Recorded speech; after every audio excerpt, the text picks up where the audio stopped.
አቢሲኒያ የወንዶች የውበት ባለሙያ ፀጉር ቆራጭ ነኝ።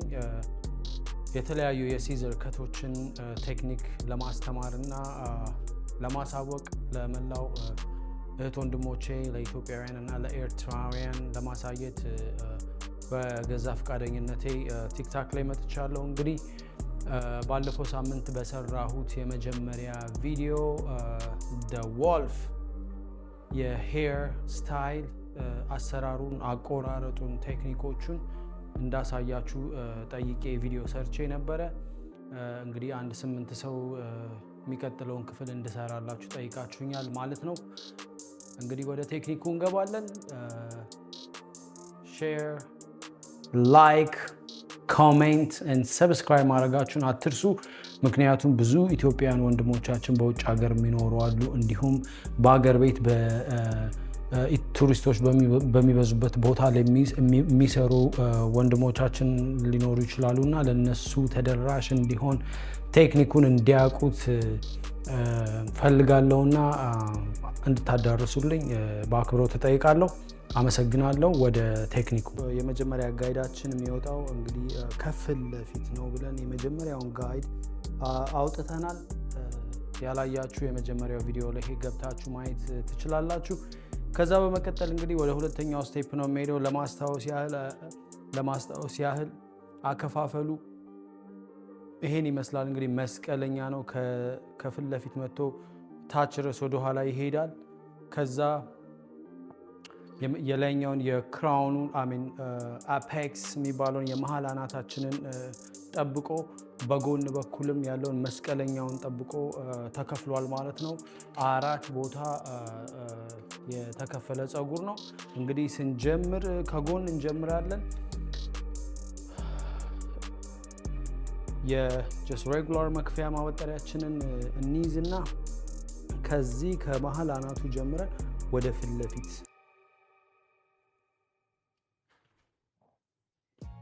እንሄዳለን።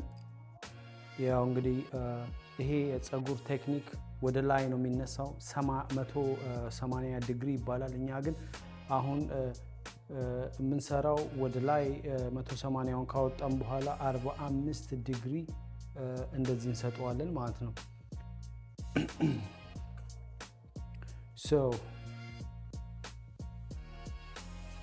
45 ዲግሪ እንደዚህ እንሰጠውና እዚህ ጋር ያለው የመጨረሻው መጀመሪያ ጋይድ ይሆነናል ብለን ያወጣነው አጭር ፀጉር እዚህ ጋር ይታየናል። እሱን በመከተል ያው በፖይንት ከት ነው የጀመርነው። አሁንም በፖይንት ከት መጨረስ አለብን።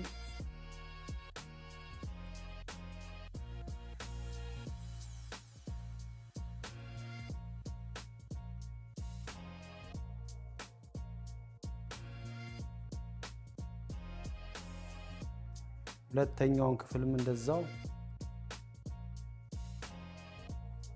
45 ዲግሪዋን ይዘን የአጭሩ ጋይዳችን ነው። ጋይዳችንን ይዘን እንሄዳለን ማለት ነው።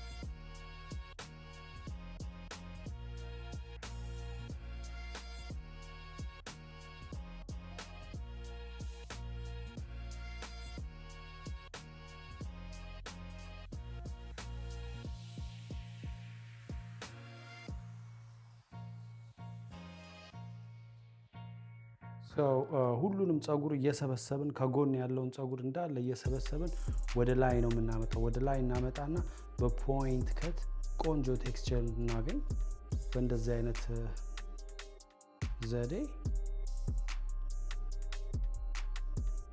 እንቆርጣለን ማለት ነው። ቀላል፣ በጣም ቀላል ቴክኒክ ነው። እየገባን ሲሄድ ደግሞ በጣም በጣም በጣም በጣም ቀላል ነው። በጣም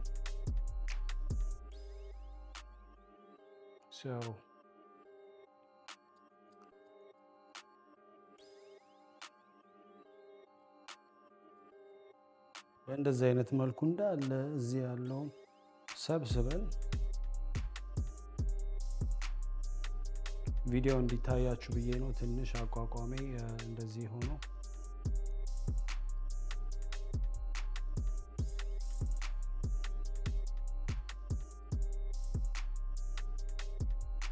በእንደዚህ አይነት መልኩ የመጀመሪያው ጎኑ ተሰርቶ አለቀ ማለት ነው። ሰው እዚህ ጋር እዚህ ጋር ያለው ይሄ ጺሙ ሰው እዚህ ጋር እንድታዩት የምፈልገው ነገር ይሄ የፀጉር ስታይል የታችኛው ረጅም ነው የሚሆነው። የታችኛው ረጅም ይሆናል። እንዲህ ነው በቃ የሚመጣው። ላይክ ይሄንን ቅርጽ ይዞ ነው የሚጓዘው ማለት ነው።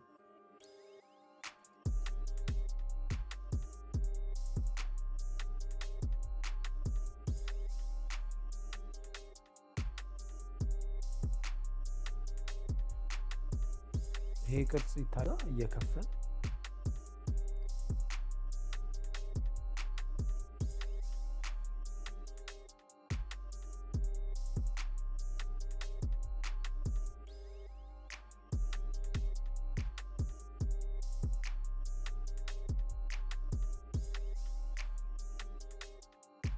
እንደዚህ አድርገን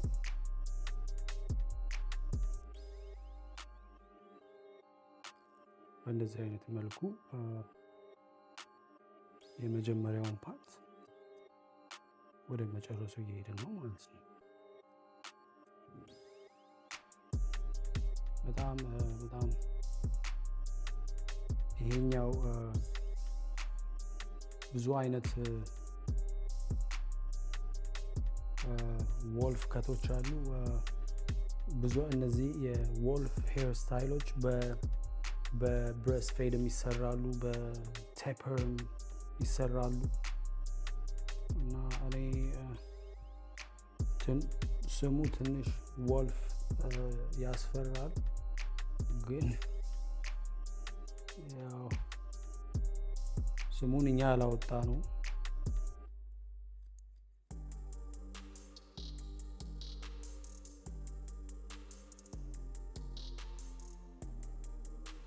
እዚህ አይነት መልኩ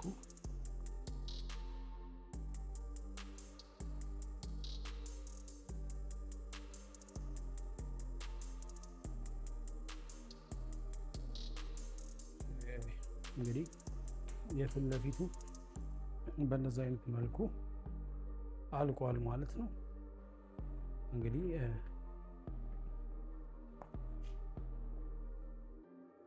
ትንሽ አሻንጉሊት ላይ ፀጉሩ አቀማመጡ እንትን ያለ ነው። እንግዲህ ጺሙ ካልከለላችሁ የፀጉሩ አካሄዱ ላይክ ይሄንን የጠበቀ ነው የሚሆን፣ ወደ ታች ነው የሚወርደው።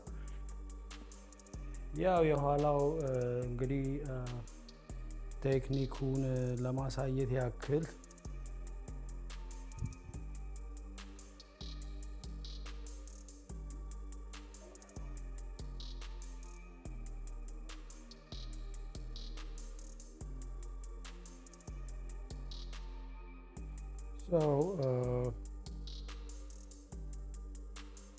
ጋይዳችን እዚህ ጋር የሚሆነው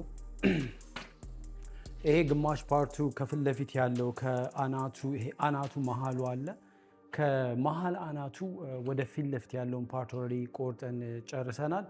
አሁን የሚቀረው ከመሀል አናቱ ወደ ኋላ ያለው ክራውኑን ጨምሮ ወደ ኦክሲፒታል ወደ ናብ መሄደውን ነገር ነው የምንጨርሰው ማለት ነው። አሁን ከኋላ ያለውን ቴክኒክ ለመጀመር ከዚህ ከፊት ለፊት ከቆረጥነው ፀጉር የተቆረጠው ያ ጋይዳችን ነው። የተቆረጠውን እናነሳና በእንደዚህ አይነት መልኩ እናነሳና ከዚህም ከፍለን ከኋለኛውም ካልተቆረጠውም ወስደን እዚህ ጋር ጋይዳችን አለ ማለት ነው። በቴፐር ከት በፖይንት ከት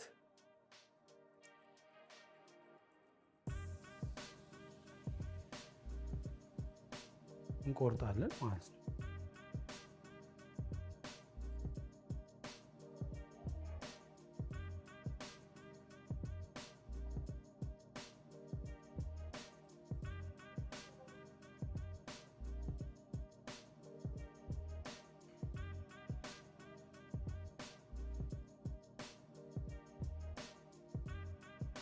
እዚህ ጋር ጋይድ ያለ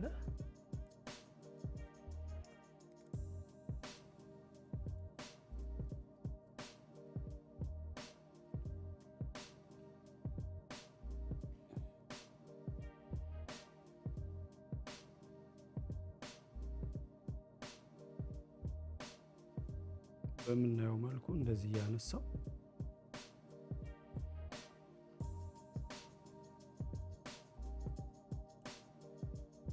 እቆርጣለሁ ማለት ነው።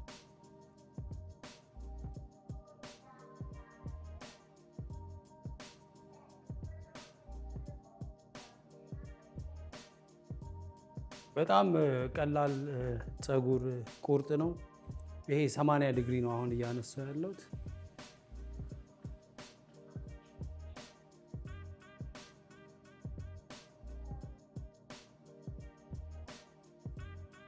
የኋለኛው አጭር ትንሽ የፀጉር ትንሽ አጠር ያለ ነው። ምን እናድርጋለን እንዳይን ነገር ሲገጥመን የራሳችንን ቴክኒኮች እንጠቀማለን ሳንስም ማለት ነው።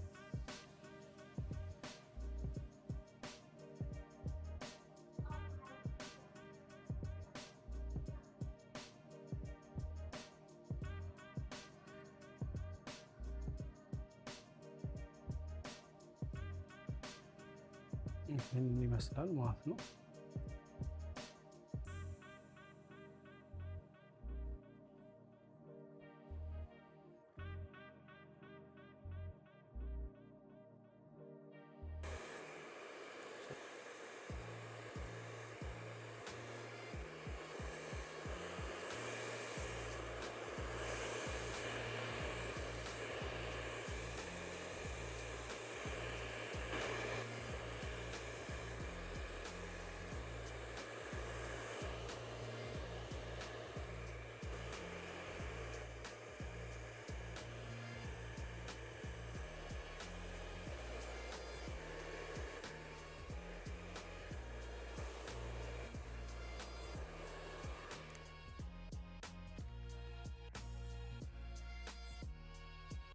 ይህንን ራሱን ሄር ስታይል ደግሞ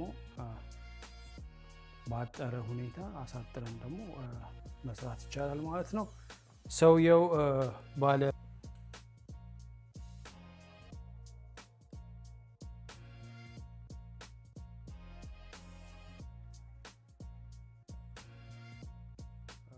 you can style it like that. You can style it this way ከፈለገ የሄሩን ፍሎ ጠብቆ ደግሞ ወደዚህ መሄድም ይችላል። ዋናው ሰውየው የኔ ይሄ ሰውዬ ማለት ነው ትንሽ ፀጉሩ that's the wolf hairstyle.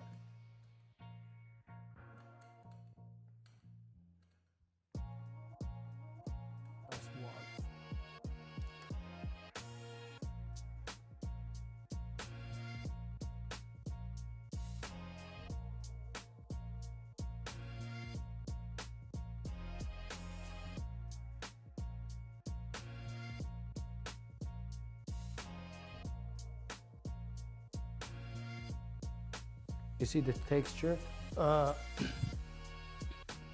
Also, if you want to put like ሌላ ማስቀመጥ መጠቀም የምትፈልጉት ፕሮዳክት ካለ ደግሞ ማለት ነው በጣም አሪፍ ነው። ቴክስቸሩ እንደጠበቀ እኔ እዚህ ጋር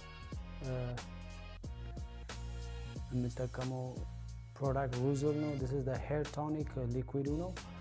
እንግዲህ እሱም ትንሽ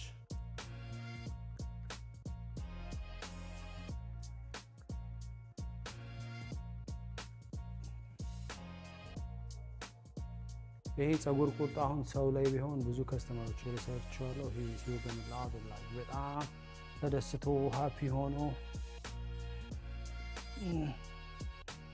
ፈታ ብሎ ነው የሚወጣው እና አሻንጉሊት ላይ ትንሽ እንትን ይላል።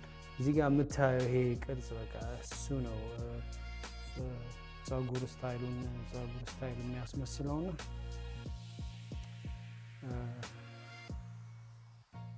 this is the wolf hairstyle. አመሰግናለሁ ለምትከታተሉኝ ይጠቅመናል ብላችሁ ለምትከታተሉኝ ሰዎች በጣም ነው የማመሰግነው። መልካም ጊዜ። ሰዎች እንደዚህ አይነት ፀጉር ስታይል ተቆረጠ እንደ ያለቀ እንደ ምናምን ነው ሊያስብልን የሚችለውና እነሱ ደግሞ በጣም ይወዱታል። ቴክኒኩም እንዳያችሁት በጣም ቀላል ቴክኒክ ነው። ጥሩ ቴክስቸሩን ጠብቆ የሚጓዝ እጅ ካለ በጣም ተወዳጅ ሄር ስታይል ነው ማለት ነው። ይሄን ይመስላል እንግዲህ የመጨረሻው ፋይናል ሉኩ። የሚቀጥለው ስራዬ ላይ ደግሞ ይዤላችሁ መቅረብ የምፈልገው just normal regular haircut ነው። እሱን ደግሞ በምን አይነት መልኩ እንደምንሰራ ምን አይነት ቴክኒክ እንደምንጠቀም አሳያችኋለሁ ማለት ነው። ይሄንን የፀጉር ስታይል እንዴት ነው ወደዳችሁት? wolf ይሄንን ራሱን ደግሞ ባጭሩ ደግሞ የሚሰሩት አሉ። በጣም ባጭሩ እኔ አጭሩን በጣም ወደዋለሁ። ከረጅም ከዚህኛው ሄር wolf በረጅሙ ከሚሰሩት ሞር ይሄኛው ሴቶች ቢጠቀሙት ደስ ይለኛል። ተኩስ ምናምን ሲኖረው በጣም የሚያምር ቅርጽ ስለሚያመጣ ከፊት ለፊቱ ላይ ይሄ ደረጃውን የጠበቀ ነገር አለውና ሴቶች ላይ በጣም ሞር እኔ ይመቸኛል። ቢሆንም የሚወዱት ወንዶች ደግሞ እዚህ ሀገር አሉና ቴክስቸሩን ጠብቆ ከተሰራ በጣም የሚገርም የፀጉር ስታይል ነው። ይወዱታል ባለቤቶቹ። እንግዲህ እኔም አሰራሩን አውቄው ሰራዋለሁ፣ ገንዘብ ሜክ አደርግበታለሁ፣ ቤተሰቤን አስተዳደርበታለሁ። እናንተም ይሄንን ለምዳችሁ አውቃችሁ ሰርታችሁ ራሳችሁ ማስተዳደር ትችላላችሁ። ቴክኒኩን ማወቅ መልካም ነው። ፀጉሩ ስራው ቢመቻችሁም ባይመቻችሁም ሜሴጃችሁንና አስተያየታችሁን እጠብቃለሁ። ዘ አቢሲኒያ የሰው ዘር መገኛ። አመሰግናለሁ። Okay, let's go.